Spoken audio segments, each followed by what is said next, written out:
नमस्कार, पूनमचे स्वयंपाकघर या यूट्यूब चॅनलमध्ये आपल्या सर्वांचे स्वागत। आज आपण बनवतोय गुळांबा। रेसिपीला सुरुवात करण्याआधी जर आपण चॅनलवर नवीन असाल तर चॅनलला सबस्क्राइब करा आणि व्हिडिओ आवडल्यास लाईक आणि कमेंट्स करा। चला तर मग रेसिपीला सुरुवात करूयात। गुळांबा बनवण्यासाठी इथे आपण 5 मोठ्या कैऱ्या घेतल्या आहेत। ह्या आपण स्वच्छ धुवून घेतल्यात आणि आता आपल्याला स्वच्छ पुसून घ्यायच्या आहेत। गुळांबा बनवण्यासाठी पाण्याचा थोडाही आपल्याला थेंब वापरायचा नाहीये, त्यामुळे आपला गुळांबा पटकन खराब होऊ शकतो। आता आपण ह्या कैऱ्या स्वच्छ पुसून घेणार आहोत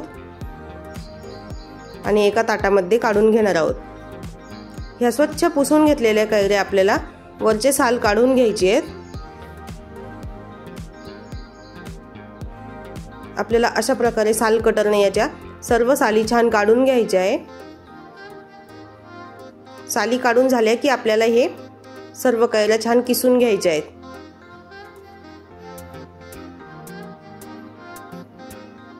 आपल्याला कैरी घेताना छान कडक बघून घ्यायची आहे, त्यामुळे आपला गुळांबा छान होतो। असंच आता मी सर्व कैऱ्यांचे साल काढून घेतलेत।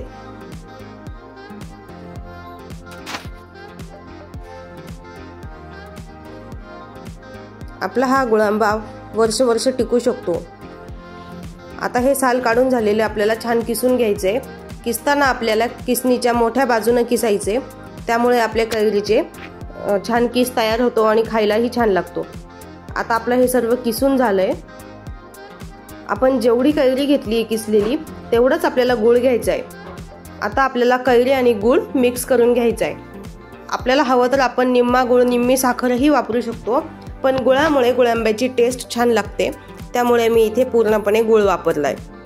आता जोपर्यंत आपण हे गूळ आणि कैरीचं मिश्रण करून घेतोय तोपर्यंत आपण कढई तापत ठेवली आहे। कढई छान तापली की यामध्ये आपल्याला हे कैरी आणि गूळ मिक्स केलेलं घालून घ्यायचे। गूळ आणि कैरी आधीच मिक्स केली की आपल्याला पटकन कैरीला पाणी सुटतं आणि गुळांबा होण्यासाठी थोडासा वेळ वाचतो। गूळ आपल्याला छान किसून घ्यायचा आहे, त्यामुळे त्याला पटकन पाणी सुटेल। आपल्याला असं आधी सुरुवातीला कंटिन्यू हलवत राहायचे, म्हणजे आपल्या गुळाला पाणी सुटतो। आता आपल्या गुळाला पूर्णपणे पाणी सुटले। आपल्याला हे शिजवू द्यायचे। जोपर्यंत पाणी आटत नाही या गुळातील तोपर्यंत आपल्याला हे शिजू द्यायचे। आपल्या कैरीचा जो किस आहे तो हे गुळाचं पाणी शोषून घेतो आणि त्यामुळे आपल्या कैरीच्या मुरंब्याला छान टेस्ट येते।